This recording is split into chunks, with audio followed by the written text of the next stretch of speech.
Good morning class.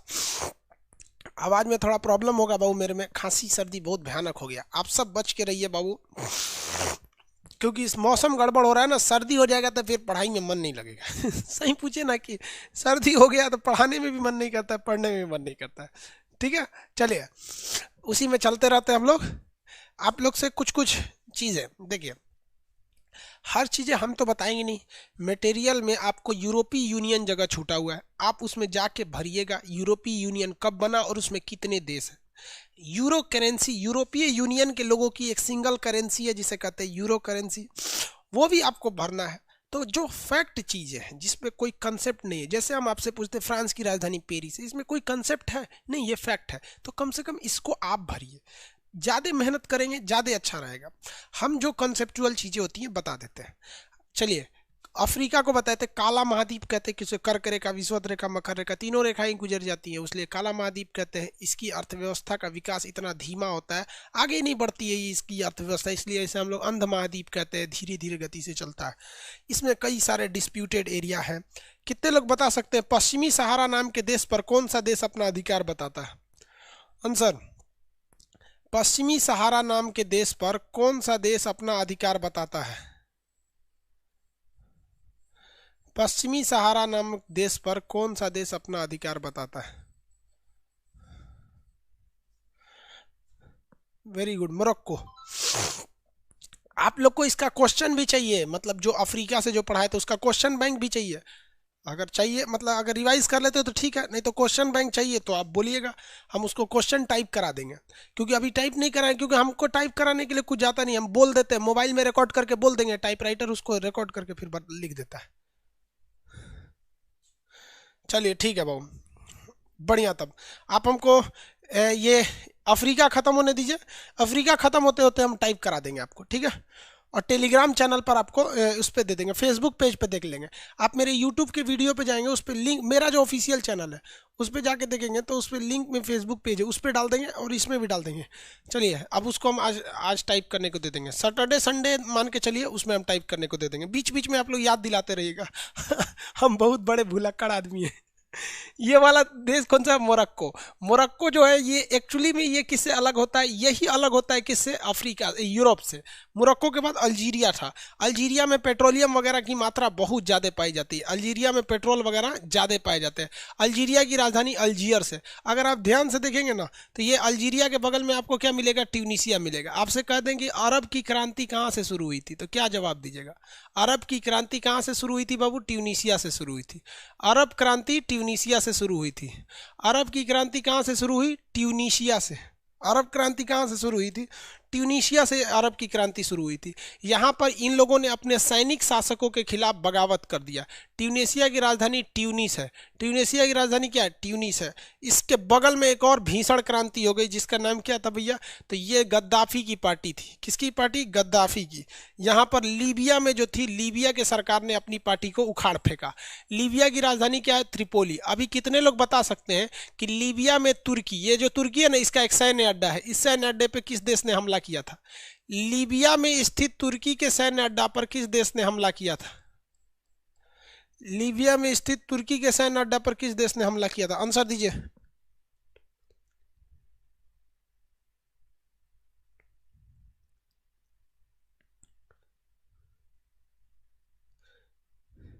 एक कह रहे हैं कि सर आपने बताया नहीं कि अमेरिका के किस षड्यंत्र के कारण यूएसएसआर टूटा। बाबू हम आपको मैप के क्लास में पूरी हिस्ट्री कैसे पढ़ा सकते हैं? आप जरा खुद सोचिए। आप पॉलिटी का क्लास के स्टूडेंट हैं, हम आपसे उम्मीद करते हैं आप स्टूडेंट होंगे। उसमें जब हम आपको पढ़ाएंगे इंटरनेशनल रिलेशन तो आपको ज़्यादा समझ में आएगा वहाँ पर, क्योंकि मेन मेरा तो टॉपिक मैप के क्लास में मैप ही पढ़ाना है, न कि हिस्ट्री पढ़ाना है। रिलेट कर देते हैं कि इससे ये था, लेकिन वहाँ पढ़ाएंगे। और जो यूट्यूब पर हम डेली आपको इंटरनेशनल रिलेशन देते हैं, आपको हम कहते हैं आप डेली उसको बने रहिएगा, उसके साथ उसको आप अलग से एक नोट्स बना लीजिएगा। जितना यूट्यूब पर बताते हैं उसका अलग से नोट्स बना लीजिएगा। आप उस दिन बता रहे हैं ना, जिस दिन आप यूपीएससी या अपने पीसीएस के एग्जाम में आप मेंस लिखने बैठिएगा, उस दिन हम आपको बताते हैं ना, उस दिन आपको ये चैनल बहुत याद आएगा कि ये चैनल था जिसने हमें इतनी ज़्यादा जानकारी दिया। चाहे वो इंटरव्यू हो या कहीं पे भी हो, तो कोई बहुत से लोग यूट्यूब देखते हैं ऐसे, नहीं कॉपी किताब लेके बैठिए, एक अलग से कॉपी बनाइए यूट्यूब के लिए। हमारे आप यूट्यूब पे देखेंगे कभी कोई फालतू बात उत नहीं करते हैं।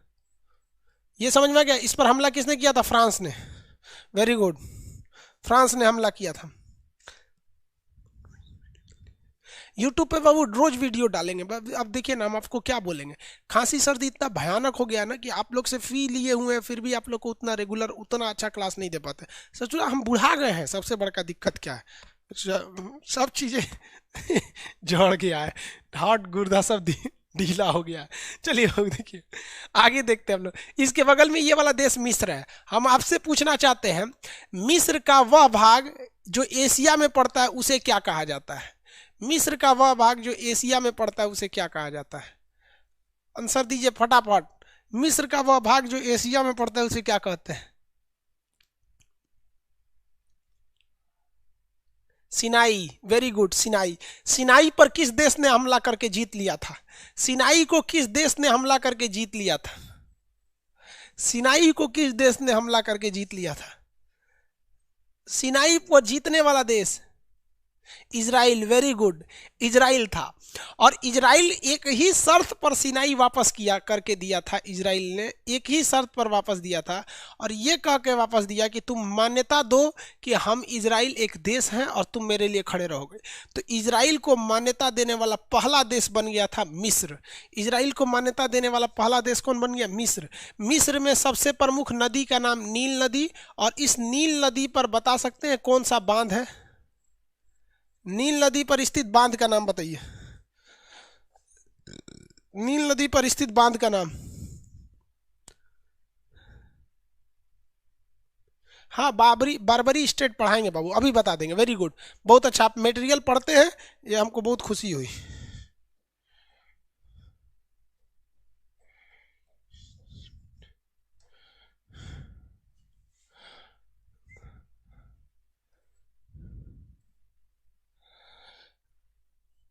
इजिप्ट के लोगों की लाश आज भी ऐसी रखी रहती है। देखिए ये वहां के लोगों की लाश है, दिखा देते हैं।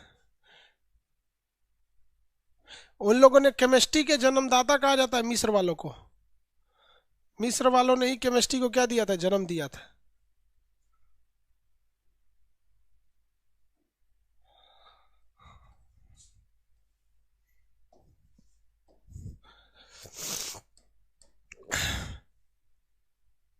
आसवन बांध। वेरी गुड, बांध का नाम क्या था? आसवन बांध। बांध का नाम आसवन बांध। ये देखिए, ये मर गया है बुढ़ऊ, देख रहे हैं, लेकिन इनका हड्डी उड्डी अभी भी बचा हुआ है। और ये आज का नहीं है, 2-2.5 हजार साल पहले की बात है। ये सब इतना भयानक था सब। अपने पूर्वजों को इस तरह से ना लपेट के बोरा वोरा में दफना देता था सब, मतलब ताबूत में रख देता था सब मिस्र वाले लोग, मिस्र वाले। और इसमें पता नहीं कौन सा ऐसा केमिकल लगाते थे, ना बरसात में खराब होता था, ना इस पे कीड़े लगते थे, ना कुछ लगता था, एकदम बढ़िया से पैक करके रख देता था। अंदर शरीर देखिएगा तो भाई चमड़ा उमड़ा तो खत्म ही हो जाएगा, मांस वगैरह हो जाएगा, लेकिन इतना भी बचा रहेगा। आपको लगता है आपके यहाँ अगर कोई कुत्ता मर गया है, उसको मिट्टी में दफना दीजिएगा तो उसे 6 महीना बाद वो गायब हो जाता है। समझ में आया कि नहीं आ गया? तुरंत खत्म हो जाता है। तो ये मिस्र की पिरामिड, मिस्र का क्या था? ये ममीज थे। मिस्र में ये ममी प्रसिद्ध था। इसके अलावा आप लोग कितने लोग बता सकते हैं मिस्र का और क्या चीज फेमस था?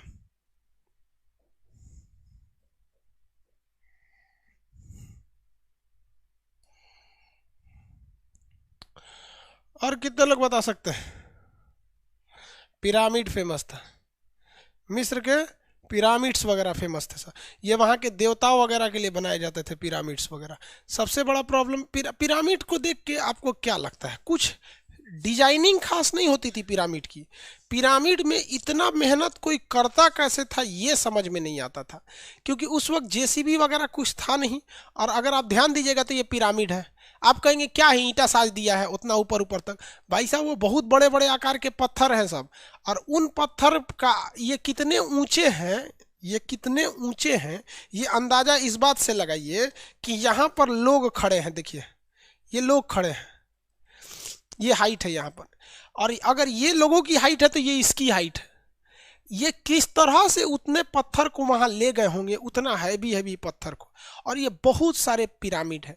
ये पिरामिड आप बताएंगे कि मिस्र में सबसे ज्यादा किस शहर में पाए गए हैं? मिस्र के किस शहर में सबसे ज्यादा ये पाए गए हैं? कितने लोग आंसर दे सकते हैं? क्योंकि ये एसएससी सीजीएल का क्वेश्चन है कि मिस्र के पिरामिड बहुत प्रसिद्ध है, जो किस शहर में सर्वाधिक पाए गए? वेरी गुड, मान सिंह गीजा में पाए गए हैं, very good. Amit Kumar Giza में, अंकुश, अनीता कुमारी, सबका सही है। लड़की सबको भी सब पता है, आजकल लड़की सब भी पढ़ती हैं सब। हम लोग के वक्त की जितनी लड़की थी सब ना, सब भोदा भोदा थी सब, कोनो पढ़वे नहीं करती थी सब, छुआ छुआन खेलती थी सब टिफिन के टाइम पे। अभी सब लड़की पढ़ रही हैं सब। तो हमारे दिमाग में वही बैठा है, हम लोग के समय की लड़की 1990 की भोदा भोदा। ये तो 2020 चल रहा है। गीजा में, वेरी गुड। गीजा, गीजा सबसे ज्यादा फेमस है। ये मिस्र के भगवान लोग, देवता लोग थे लोग, समझ में आ गया? मिस्र, किसी को कोई दिक्कत नहीं है? मिस्र में हिस्टोरिकली 3-4 चीज फेमस है। यहाँ का पिरामिड फेमस है, यहाँ की ममीज फेमस है। मिस्र से ही केमिस्ट्री की शब्द की शुरुआत हुई, कीमिया से हुई थी। मिस्र में सबसे प्रमुख नदी कौन सी है? नील नदी। मिस्र पूरी तरह रेगिस्तान है, लेकिन नील नदी के वजह से मिस्र की आबादी इतनी बेहतरीन हो गई कि पूरी अफ्रीका में सबसे सुंदर देश मिस्र है।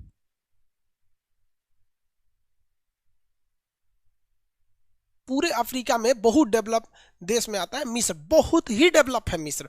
इसीलिए कहा जाता है कि मिस्र में अगर नील नदी नहीं होती तो केवल यहाँ पे रेगिस्तान होता। तो मिस्र को कहा जाता है नील नदी की देन है। लोग कहते हैं ना कि हमारी देन है तो तुम यहाँ पहुंचे, तो मतलब नील नदी की देन है। तो नील नदी की देन किसे कहते हैं?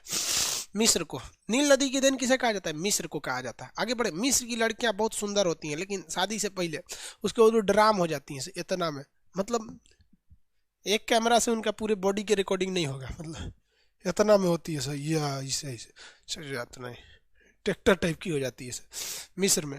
आगे बढ़े। वो वहाँ का फैशन है। मिस्र मिल गया। बताइए तो मिस्र के पास ये नहर का नाम बता दीजिए। मिस्र के सिनाई को उसके मुख्य भूमि से अलग करने वाली नहर का नाम, अलग करने वाली नहर का नाम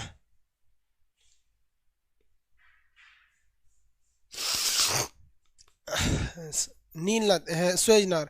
एक लड़का कह रहा है सर आप बूढ़े नहीं लगते। बबुआ, हम मिस्र के मम्मी वाला जो केमिकल है वो पोतले हैं हम बूढ़ा नहीं लगेंगे हम। स्वेज नहर, वेरी गुड। हमको आंसर चाहिए स्वेज नहर के उस साइड में, यानी स्वेज नहर के उत्तर दिशा में, यानी भूमध्य सागर में कौन सा सीपोर्ट यानी बंदरगाह है? स्वेज नहर के उत्तर दिशा में कौन सा बंदरगाह है? स्वेज नहर के उत्तर में कौन सा बंदरगाह है? Port Said, very good. Port Said है। क्या है? Port Said. अब एक चीज और देखिए, स्वेज नहर के जो नीचे का डायरेक्शन है, साउथ डायरेक्शन है, वहां पर भी एक बंदरगाह है। आप टोल प्लाजा अगर जाएंगे सड़क पर, टोल पे देने सड़क पे जाएंगे ना, तो दो तरह का टोल मिलेगा। एक आपका इस डायरेक्शन वाला मिलेगा और दूसरा आपका दूसरे डायरेक्शन, एक बीच में डिवाइडर लगा देगा ऐसे ऐसे। यहाँ पर एक इधर भी टोल देना है। टोल मतलब जो इधर से जा रहा है वो इधर टोल दे, जो इधर से जा रहा है वो इधर का टोल टैक्स। टोल मतलब इधर जाने का पैसा लाइए। तो भाई साहब ये वाला क्वेश्चन तो एग्जाम में हमेशा पूछता है कि स्वेज नहर के उत्तर साइड में, यानी भूमध्य सागर की ओर जो बंदरगाह है, जो टोल वसूलने के लिए है, जो इधर से घुसने टाइम लेता है, उसका नाम है पोर्ट सईद। लेकिन इस बात की क्या गारंटी है कि वो अगले एग्जाम में ये नहीं पूछेगा कि स्वेज नहर के दक्षिण दिशा में, यानी लाल सागर की ओर जो बंदरगाह है, इसका नाम कौन है? यहीं से तो ये भी टिकट काट के देगा कि जा उधर से। नीचे वाले पोर्ट का नाम है पोर्ट स्वेज, तो नीचे वाला स्वेज नहर के नाम पर ही पड़ गया है पोर्ट स्वेज, और ऊपर वाला पोर्ट सईद है। बड़ा जो है वो पोर्ट सईद है, वो काफी बड़ा है, इसलिए वो क्वेश्चन पूछता है। नीचे वाला स्वेज वाला थोड़ा सा छोटा है। आगे बढ़ जाते हैं, याद रहेगा आप लोग को। मिस्र का सबसे बड़ा शासक कौन था?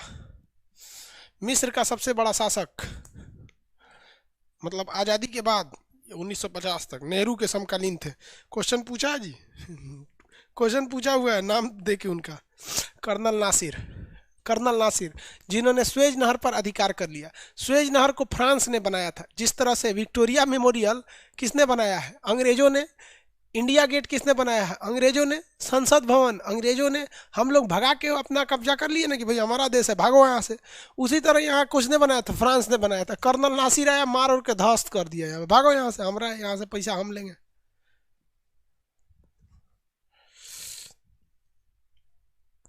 इसके टोल का पैसा कौन कंट्री लेती है? आप बताओ ना भाई साहब, वो टोल का पैसा कौन कंट्री लेगी? मिस्र लेती है। मिस्र की इकोनॉमी का सबसे बड़ा हिस्सा होता है स्वेज नहर, क्योंकि अगर स्वेज नहर नहीं जाइएगा तो आपको ना बहुत बड़ा दिक्कत होने वाला है, आपको करोड़ों का लॉस लगेगा। स्वेज नहर से अगर नहीं जाएंगे तो आपको लॉस थोड़ा मोड़ा नहीं लगने वाला है, आपको करोड़ों का लॉस लगने वाला है, टाइम भी बर्बाद होगा, सब बर्बाद होगा। इस पूरे नक्शा में अगर आप देखेंगे तो आप गौर कीजिए, ये है स्वेज नहर, यही है ना स्वेज नहर। अगर आपको स्वेज नहर नहीं जाना है तो आपको मान लीजिए आपको मुंबई से और इंग्लैंड जाना है, तो आप स्वेज नहर से घुस जाइए, इसे 5 लाख रुपया लेगा आपसे जहाज के घुसने का। और अगर नहीं जाना है तो कोई दिक्कत नहीं, आप जाइए यहाँ से, जाइए दिमाग ठंडा आ जाएगा। सोच रहा 7,000 किलोमीटर एक्स्ट्रा पड़ जाएगा। तो लोग कहते हैं कि भैया पैसा तो इतना डीजल फूंक देगा आदमी, जो वहाँ स्टाफ है उसको एक्स्ट्रा दिन की सैलरी देनी पड़ेगी। मर्चेंट नेवी वालों की सैलरी जानते हैं कितना दिन होता है, कितना होता है? अरे भैया अगर इधर से जाएगा तो महीने में 4 बार अप डाउन मार लेगा, और इधर जाएगा तो महीना में 2 बार अप डाउन मार पाएगा, 15 दिन लग जाएगा ससुरा को जाने में। समझ आया कि नहीं आ गया? इसलिए लोग पैसा देते हैं। मिस्र की इकोनॉमी पूरा टनाटन चलती है उसी पर।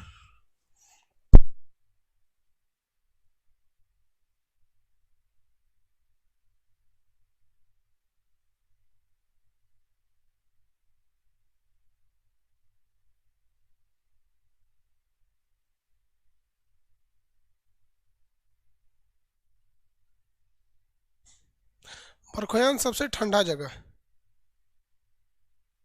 बरखोयान सबसे ठंडा जगह वहाँ बताए थे। चलिए आप समझते हैं।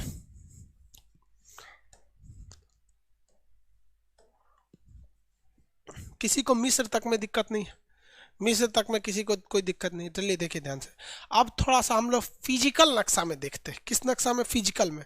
तो फिजिकल नक्शा में अगर आप देखेंगे मिस्र को, तो आपको फिजिकल नक्शा, सब लोग फटाफट अपने फिजिकल नक्शा खोलिए, फिजिकल नक्शा खोलिए मिस्र का जगह। हम भी नक्शा, कहीं नक्शा रखा हुआ है जिधर, ये रहा नक्शा।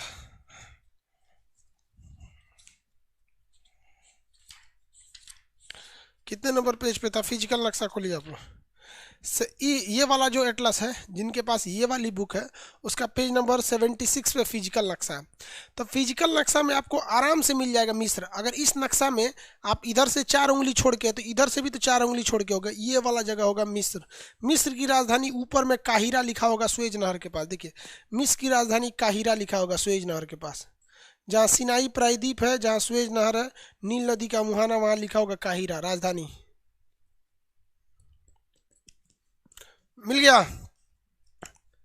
76 पे सबको मिल गया। मिस्र की राजधानी काहिरा मिल गया होगा, इस साइड में मिला होगा मिस्र की राजधानी काहिरा। मिस्र की राजधानी काहिरा। सीबीएसई वाला उसको कायरो बोलता है, कायरो। नील नदी को बोलता है नाइल। मिल गया कायरो, कायरो मिल गया। कायरो से आप इधर उतरिएगा सट के, ये किस सागर की ओर? लाल सागर की ओर। लाल सागर की ओर सट के अगर आप देखिएगा तो क्वेश्चन पूछा था यूपीएससी में, ध्यान से इस क्वेश्चन को सुनिएगा। यूपीएससी का क्वेश्चन था कि लाल सागर और नील नदी, ये नील नदी है, लाल सागर और नील नदी के बीच जो डेजर्ट, जो रेगिस्तान यानी मरुस्थल है, उस मरुस्थल का नाम क्या है? यानी नील नदी और लाल सागर के बीच के मरुस्थल का नाम, नील नदी और लाल सागर के बीच के मरुस्थल का नाम। Answer, answer. बारबरी स्टेट बताएंगे बहू, सहारा नाम नहीं है, नुबियन भी नाम नहीं है। ईस्टर्न डेजर्ट, वेरी गुड, पूर्वी मरुस्थल नाम है ईस्टर्न डेजर्ट। नुबियन तो उसके नीचे है, बेवकूफ, नुबियन देख लिया वहां पर, उसके नीचे है नुबियन। नुबियन वहां पे क्या नीचे, उसके नीचे देखिए मिला नुबियन, उसके नीचे क्या मिलेगा? नुबियन। नुबियन यहाँ थोड़ा सा नीचे है, नुबियन नीचे। हालांकि वो भी आंसर सही है, लेकिन जब यूपीएससी में क्वेश्चन पूछा था तो उसमें ऑप्शन में नुबियन नहीं था, तो यहाँ पे नुबियन भी मरुस्थल होगा। मिल गया, दोनों मरुस्थल मिल गए सब, नुबियन मरुस्थल और सहारा मरुस्थल, सॉरी नुबियन मरुस्थल और पूर्वी मरुस्थल, नुबियन मरुस्थल और पूर्वी मरुस्थल। इन दोनों के बीच में आपको आसवन बांध मिलेगा, इस तरह से बना दिया होगा, नील नदी को ऐसे काट के आसवन बांध बनाया होगा, आसवन बांध मिल गया। नुबियन मरुस्थल, वेरी गुड। पूर्वी मरुस्थल याद रखेंगे, पूछेगा आपसे, पूर्वी मरुस्थल आपसे पूछेगा। चलिए अब मेरी ओर देखिए, यहाँ ध्यान से, यहाँ सब लोग सामने ध्यान दीजिए। सहारा मरु, ये देखिए सहारा कर अफ्रीका मरुस्थल का ये वाला भाग जो ठीक स्पेन के पास है, यहाँ आपको एक पहाड़ मिलेगा जिसका नाम है एटलस पर्वत। यहाँ आपको पहाड़ मिलेगा एटलस पर्वत, फटाफट देखिए तो यहाँ पे पहाड़ मिलेगा एटलस पर्वत।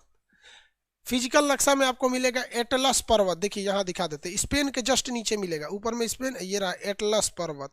ब्राउन कलर का है, भूरे कलर से जो लिखा रहता है उसे क्या कहा जाता है? पर्वत कहा जाता है। एटलस पर्वत मिल गया, यस कहिए, मिल गया। आप घर से पढ़ के आना चाहिए ना, आप लोग को नहीं मिल रहा है, एक बार खोज के तो आए कि अफ्रीका में, अब जो देश पढ़ा दिए आपको पता है, जहाँ तक पढ़ाते हैं उसके नीचे का 8-10 कंट्री डेली पढ़ाते हैं, तो देख के आएंगे नहीं। एटलस पर्वत मिल गया।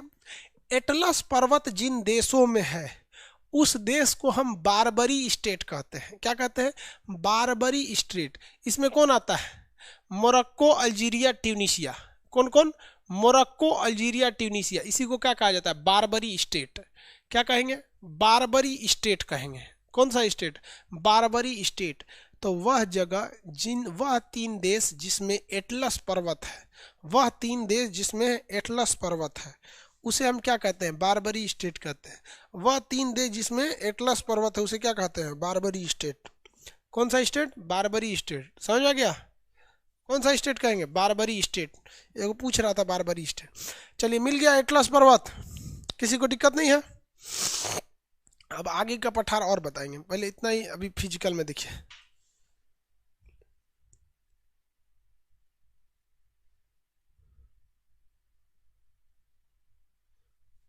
किसी को कोई दिक्कत नहीं? ये वाला स्टेट का नाम बताइए तो। बारबरी स्टेट कहा जाता है। चलिए अब यहाँ हम आपको देखते हैं पॉलिटिकल नक्शा में, वापस आ जाइए, आ जाइए आप वापस पॉलिटिकल नक्शा में। आ गए आप? मिस्र तक देख लिए, कहाँ तक देख लिए हैं? मिस्र तक। मिस्र के नीचे सूडान मिलेगा, आप फटाफट देख लीजिए, मिस्र के नीचे क्या मिलेगा? सूडान। मिस्र के नीचे कौन सा देश मिलेगा? सूडान। मिस्र के नीचे क्या मिल गया? सूडान। मिला सूडान। मिस्र के नीचे वाला देश कौन सा है? सूडान। सूडान की राजधानी क्या है? खार्तूम।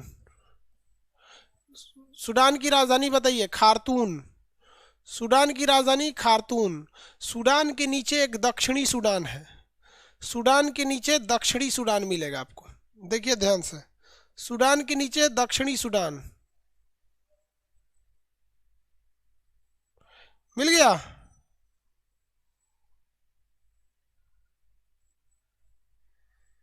सूडान के नीचे दक्षिणी सूडान। दुनिया का सबसे नया देश कौन सा है? दक्षिणी सूडान, यूएनओ का 193वां देश दक्षिणी सूडान। दक्षिणी सूडान की राजधानी बताइए। जूबा। दक्षिणी सूडान की राजधानी जूबा। दक्षिणी सूडान की राजधानी जूबा। दक्षिणी सूडान की राजधानी जूबा।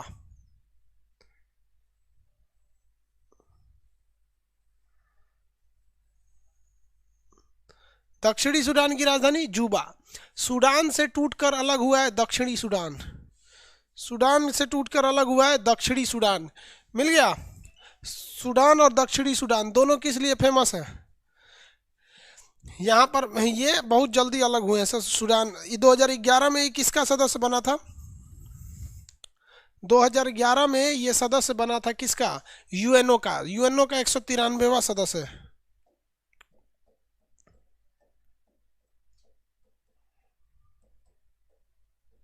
सूडान के लोग एकदम भयानक होते हैं, काला काला, एकदम भयानक होते हैं सर, काला काला एकदम। देखिए इधर सूडान के हैं सर। सूडान की जो महिलाएं होती हैं ना, 1 कुंटल की होती हैं सर। देखिए सूडान का आदमी है,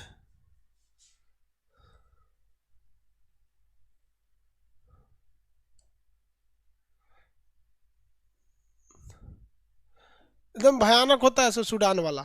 दिखाते हैं आपको,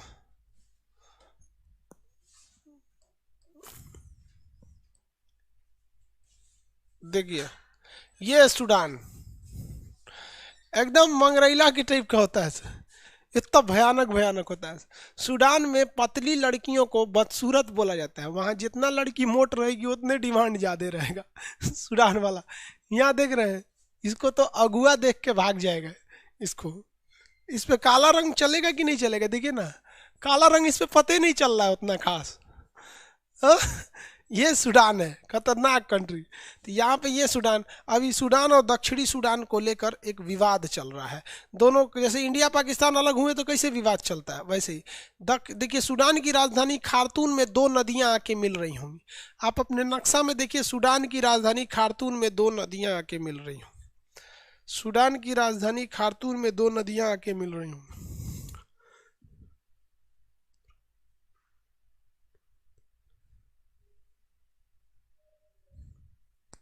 ऐसा क्यों होता है? क्योंकि सूडान विषुवत रेखा के करीब है। जो जो देश विषुवत रेखा के करीब होंगे वो बहुत खतरनाक दिखते हैं, काले काले।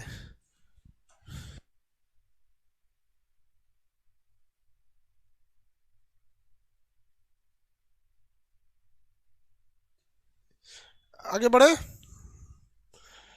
मिल गया। दो नदियां आके मिलती हैं, कौन कौन सी नदी देखिए। एक नदी नदी आके मिलती है जिसका नाम है ब्लू नील। एक मिलती है ब्लू नील, ब्लू नील, और एक मिलती है सफ़ेद नील। और ये दोनों बन जाती है नील नदी। नील नदी दोनों बन जाती है। तो नील नदियाँ कितने नदियों से मिलकर बनी है? दो। एक ब्लू नील यानी नीले रंग वाली नील, एक वाइट नील, नाम है, ब्लू और वाइट नहीं होता है। दोनों आपस में मिलती है खार्तून, उसके बाद क्या होती है? नील नदी। मिस्र में इसका नाम क्या, कौन सा बांध है? आसवन बांध। और जाके कहाँ गिरती है? भूमध्य सागर में। कहाँ जाके गिर जाती है? भूमध्य सागर में जाकर गिर जाती। किसी को कोई दिक्कत नहीं?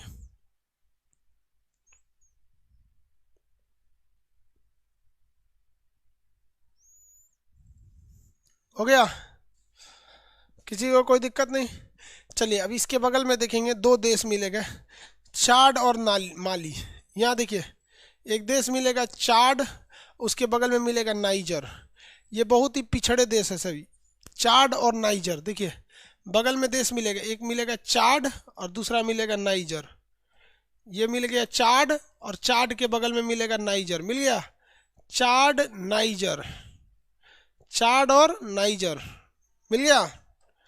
चाड, चाड के बगल में नाइजर, चाड और नाइजर। नाइजर की सबसे बड़ी नदी का नाम है नाइजर नदी। नाइजर में एक नदी बहती है जिस नदी का नाम इसी देश के नाम पर पड़ा है, नाइजर नदी। नाइजर नदी के पास पाम के पेड़ सबसे ज़्यादा होते हैं। सब पाम, पाम आप देखे होंगे तरकुल टाइप का होता है, जिसे हम लोग क्या कहते हैं? पाम कहते हैं। तरकुल टाइप का रहता है वो। पाम जो होता है तरकुल टाइप का पेड़ होता है, इसी टाइप का होता है। इसे पाम ऑयल के नाम से, खजूर टाइप का होता है, रेगिस्तान में ज़्यादा पाए जाते हैं इसको। तो ये, इस नदी को हम लोग पाम नदी के नाम से जानते हैं। ये क्वेश्चन एक बार पूछा था तो लड़का लोग कंफ्यूज हो गया था कि पाम रिवर क्या होता है। आप देखिए, ये जो पेड़ है इसे हम लोग कहते हैं पाम का पेड़। कौन सा पेड़? पाम का पेड़। पाम का पेड़ जो होता है ये रेगिस्तान में ज़्यादा होता है। तो यहाँ पर तो पूरा रेगिस्तान भरा हुआ है, अफ्रीका में, अफ्रीका में रेगिस्तान भरा हुआ है। तो ये नाइजर नदी के पास इस पाम के पेड़ बहुत ज़्यादा पाए जाते हैं। पाम के पेड़ नाइजर नदी के पास ज़्यादा पाए जाते हैं, इसलिए नाइजर नदी को हम पाम नदी के नाम से जानते हैं। किस देश के नाम पर पड़ा है? तो नाइजर नामक देश के नाम पर इसका नामकरण हुआ है। किसी को कोई दिक्कत नहीं है? आगे बढ़ जाए तो आप कंट्री याद करना चालू कीजिए, दो दो का ग्रुप।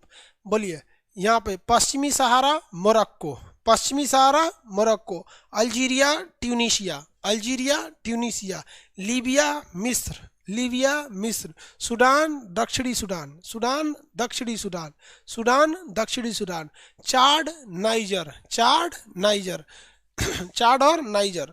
और इसके बाद आपको मिलेगा यहाँ पर, आपको पश्चिम माली, यहाँ एक कंट्री मिलेगा आपको माली। अभी किसने बम्बार्डमेंट किया है माली पर? माली पर बम गिराने वाला देश, वह देश जिसने अभी हाल ही में माली पर बम गिराया। आंसर दीजिए। माली पर बम्बार्डमेंट करने वाला देश फ्रांस। वेरी गुड, माली पर बम गिराने वाला देश फ्रांस। यहाँ पर आतंकवादी संगठन बहुत ज़्यादा है। यहाँ के आतंकवादी सबको ना 70 हूर चाहिए। कितनी हूर चाहिए? 70 हूर चाहिए। यहाँ पर आतंकवादी बनेंगे। साले पढ़े लिखेंगे हैं नहीं, आतंकवादी बनेंगे। आगे बढ़े। ये हो गया आपका कौन सा जगह? माली। माली के बगल में मिलेगा मोरिटोनिया। माली के बगल में कौन सा जगह है? मोरिटोनिया है। माली के बगल में मोरिटोनिया। आप इनके ग्रुप को याद रखेंगे दो दो करके, दोनों आतंकवाद पीड़ित देश है। माली, मोरिटोनिया, माली और मोरिटोनिया, माली और मोरिटोनिया, ये दोनों का ग्रुप का नाम क्या है? माली और मोरिटोनिया। माली, मोरिटोनिया, माली और मोरिटोनिया, याद रहेगा माली मोरिटोनिया। चलिए दो दो का ग्रुप बनाइए। पश्चिमी सहारा, मोरक्को, पश्चिमी Sahara, Morocco, Algeria, Tunisia, Algeria और ट्यूनीशिया, लीबिया, मिस्र, लीबिया, मिस्र, लीबिया, मिस्र, लीबिया, मिस्र, सूडान, दक्षिणी सूडान, सूडान, दक्षिणी Sudan, Chad, Niger, Chad, Niger, Chad, niger, मारी, मोरिटोनिया, दोनों एम से है। मारी और मोरिटोनिया, ये 12 देश के नाम आपको याद होने चाहिए। फटाफट बोलते जाइए, फटाफट 12 के नाम, 12 के नाम।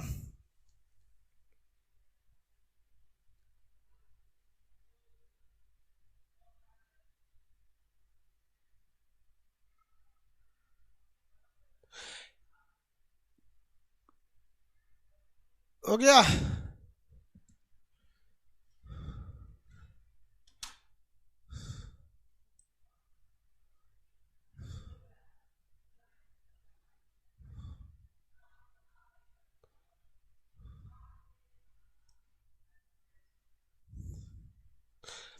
मनोज शर्मा जी पूछ रहे हैं, सर इन देशों की सीमा इतनी सीधी सीधी क्यों है? देखिए अच्छा क्वेश्चन है कि सर इनकी बाउंड्री एकदम सीधा सीधा क्यों है। आप देखिएगा ना, इन ससुरों की बाउंड्री गजब है, एकदम सीधा सीधा, हचाक हचाक, हचाक हचाक हचाक, एकदम हचाक हचाक इनकी बाउंड्री है। एकदम यहाँ देखिए, हचाक हचाक। तो इनकी बाउंड्री हचाक हचाक इसलिए है क्योंकि पूरा यहाँ रेगिस्तान है। रेगिस्तान में कोई बसता ही नहीं है, ना कोई गांव रहता है ना कोई। जब इनका बॉर्डर डिस्प्यूट हुआ तो वो सीधा लाइन खींच दिया गया। लेकिन अगर वहाँ गांव बस जाएगा तब तो साला दिक्कत हो जाएगा। गांव ईगो कहेगा कि हम इस देश में रहेंगे, हम उस देश में रहेंगे, तो फिर बाउंड्री घुमाओ, ऐसे ऐसे करो। और जब कोई हाई नहीं है तो सीधा खींच दो इसे। तो यहाँ ज़्यादातर एरिया मरुस्थल है, ज़्यादातर एरिया मरुस्थल है। जितने लोग को ये 12 कंट्री याद हो जाएगी, फटाफट बताएंगे। फिर हम आपको एक सीक्रेट चीज़ बताने वाले हैं इसमें। 12 कंट्री याद हो गई? कौन कौन? दो दो का ग्रुप। माली, मोरिटोनिया, 5 बार बोलिए। मारी, मोरिटोनिया, माली, सॉरी मारी, मोरिटोनिया नहीं, मोरक्को, पश्चिमी सहारा, मोरक्को, पश्चिमी सहारा, ये पश्चिमी सहारा, मोरक्को, पश्चिमी सहारा, मोरक्को, पश्चिमी सहारा, मोरक्को, याद हो गया? पश्चिमी Sahara, Morocco, Algeria, Tunisia, Algeria, Tunisia, Algeria, Tunisia, Algeria, Tunisia, Algeria, Tunisia, ये हो गया। लीबिया, मिस्र, लीबिया, मिस्र, लीबिया, मिस्र, लीबिया और मिस्र, लीबिया, मिस्र, लीबिया, मिस्र, लीबिया और मिस्र, लीबिया और मिस्र। उसका सूडान, दक्षिणी सूडान, सूडान, दक्षिणी सूडान, सूडान और दक्षिणी सूडान, सूडान, दक्षिणी सूडान, सूडान, दक्षिणी Sudan, Chad, Niger, Chad, Niger, Chad, Niger, Chad और नाइजर, चाड और नाइजर, चाड और नाइजर, माली, मोरिटोनिया, माली, मोरिटोनिया, माली और मोरिटोनिया, माली और मोरिटोनिया। किसी को कोई दिक्कत नहीं? ये देश याद हो गए?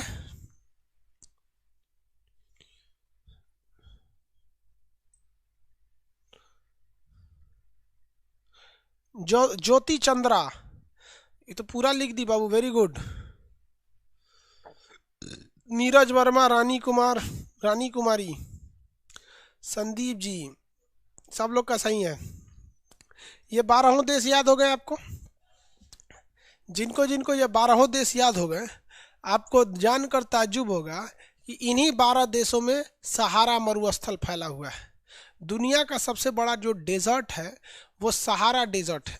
यूपीएससी एक बार क्वेश्चन पूछा था, दुनिया का सबसे बड़ा मरुस्थल कौन सा है? आंसर कितने लोग दे देंगे? जितने लोग देंगे गलत दे देंगे। दुनिया का सबसे बड़ा डेजर्ट सहारा नहीं है। ये जो सहारा मरुस्थल है ये दुनिया का सबसे बड़ा डेजर्ट नहीं है। दुनिया का सबसे बड़ा जो डेजर्ट है बाबू, वो है आपका अंटार्कटिका। देखिए इतना बड़ा है ये अंटार्कटिका। दुनिया का सबसे बड़ा डेजर्ट यही है, अंटार्कटिका। पूरा एक कॉन्टिनेंट है इस डेजर्ट के अंदर। सोचिए इतना बड़ा ये डेजर्ट है। दुनिया का सबसे बड़ा डेजर्ट अंटार्कटिका डेजर्ट। लेकिन ये डेजर्ट ठंडा है। डेजर्ट किसे कहते हैं? जहाँ पे कोई पेड़ पौधा नहीं निकल पाता उसे डेजर्ट कहते हैं। तो ये अंटार्कटिका तो बहुत छोटा सा डेजर्ट है।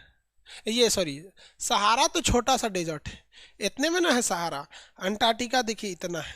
तो डेजर्ट दो टाइप के होते हैं, शीत मरुस्थल कोल्ड डेजर्ट जिसमें बर्फ पाए जाते हैं, हॉट डेजर्ट यानी शुष्क मरुस्थल जिसमें बालू पाए जाते हैं।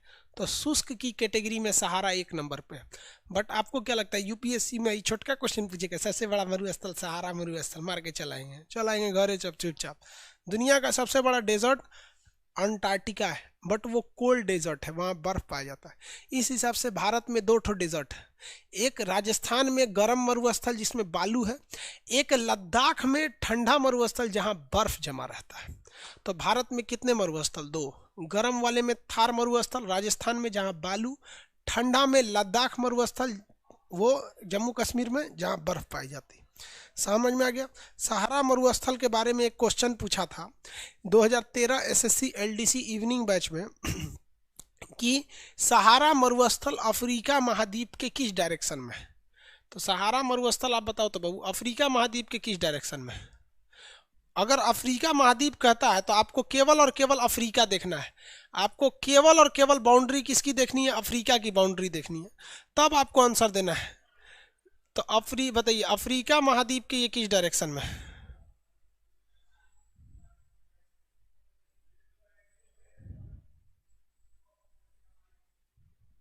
किस डायरेक्शन में है? अरे ईस्ट में कौन बोलता है? सीधा एगो डायरेक्शन बोलो ना, कोई एक ठो। नॉर्थ में है। अरे यही ना अफ्रीका होगा। अब बताइए ये नॉर्थ है, ईस्ट, वेस्ट, साउथ। आप समझ में आ रहा है? ये सेंटर कहाँ है? पता नहीं कैसे नॉर्थ वेस्ट बोल रहा है, इधर या है नॉर्थ में। सहारा मरुस्थल अफ्रीका के नॉर्थ डायरेक्शन में। किस डायरेक्शन में है? नॉर्थ डायरेक्शन में।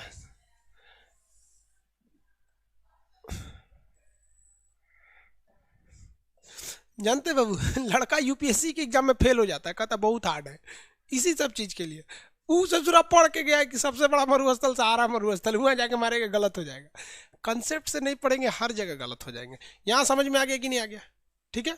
आप में से ऐसा कितने कर्मफोर हैं लोग जो ज्योग्राफी का बैच नहीं पढ़ रहे हैं अभी?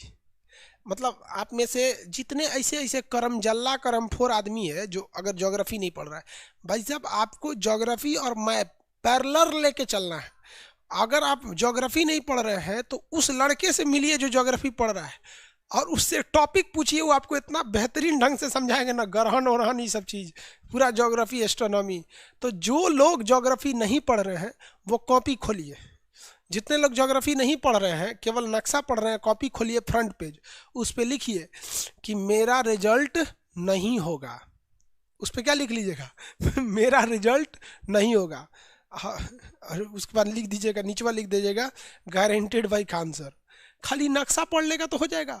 नक्शा में आपको हम एप्लीकेशंस बताएंगे कौन सा चीज़ कहाँ है, लेकिन जो चीज़ नक्शा में ही नहीं है वो कहाँ से बताएंगे? ज्वालामुखी अंदर है, आग्नेय चट्टान अंदर है, वो सब अंदर, वो के कहाँ निकाल के बाहरवा दिखाएंगे? इसे नहीं ना याद रहेगा आप लोग को। सहारा मरुस्थल, तो ये चीज़ आपको भर कहना है। कितने लोग नहीं पढ़ रहे हैं? नहीं पढ़ रहे हैं आपका 1 से 2 दिन के अंदर हम रजिस्ट्रेशन ऑफ कर देंगे, क्योंकि पहले ही हम रजिस्ट्रेशन क्लोज किए थे फिर खोले हैं। और जो लोग ज्योग्राफी नहीं पढ़ रहे हो बाबू, आपसे हम हाथ जोड़ के कहते हैं, या तो आप ये भी बैच पढ़ना छोड़ दो या तो फिर उसको भी पढ़ लो। रीजन आप मेरा नाक कटाएंगे, क्योंकि हम चाहते हैं कि मेरा जो वीडियो हो, मेरा एप्लीकेशन हो, मेरा स्टूडेंट हो या मेरा लेक्चर हो, वो ऐसा हो कि सुनने वाला सुनने के बाद कंफ्यूज हो जाएगी, सोच रहा इतना ज़्यादा चीज़ होता है। हमारे स्टूडेंट्स की पहचानें अलग होती है, उनका एक स्टैंडर्ड अलग होता है। तो बाबू या तो इसको भी छोड़ दो या तो फिर उसको भी कर लो, आपके लिए फ़ायदेमंद है, आप उसको जाके देख लो। ठीक है, चलिए आज के लिए इतना ही कहते हैं। बाकी सब जो नहीं पढ़ रहे हो कॉपी के आगे फर्स्ट पेज पे क्या लिखेंगे, मैं पढ़ रहा हूँ किंतु मुझे पता है कि मेरा रिजल्ट नहीं होगा। पढ़ेगा सो भाई नहीं आपको बस हम इतना बता देते हैं इतना समझदार के लिए इशारा काफ़ी होता है। देखो जो मैप है दिस इज 20%, और जो जियोग्राफी है, टोपोग्राफी है, एस्ट्रोनॉमी है, जियोलॉजी है, एस्ट्रोनॉमी तो पढ़ाए हैं अभी, लगभग लगभग कंप्लीट होने को है एस्ट्रोनॉमी, ये है आपका 80%। अब आप बताओ भाई, आप केवल ये पढ़ रहे हो, कहोगे मेरा रिजल्ट होगा, नहीं ना। और अगर कोई लड़का केवल ये पढ़ के कहेगा रिजल्ट होगा तो भी नहीं होगा, क्योंकि ये ईड़ी से चोटी लगा दोगे तुमको तो कितना मिलेगा इसमें, इसमें खूब से खूब मिलेगा तुमको 65%। ऐसा भगवान थोड़े जो पूरा सही करके आएगा, और इसमें 20% थोड़े मिलेगा। हाँ मैप इजी होता है, ज़्यादा मिल जाएगा, तो इसमें 15% मिलेगा, तब ना जोड़ोगा 15%, तब 80% होगा, तब हचाक से रिजल्ट होगा। अब मेरिट में नहीं फेंकाएगा, हचाक से रिजल्ट लेना है। आज कल क्लास करेंगे, समझ में आ गया? आज के लिए इतना ही।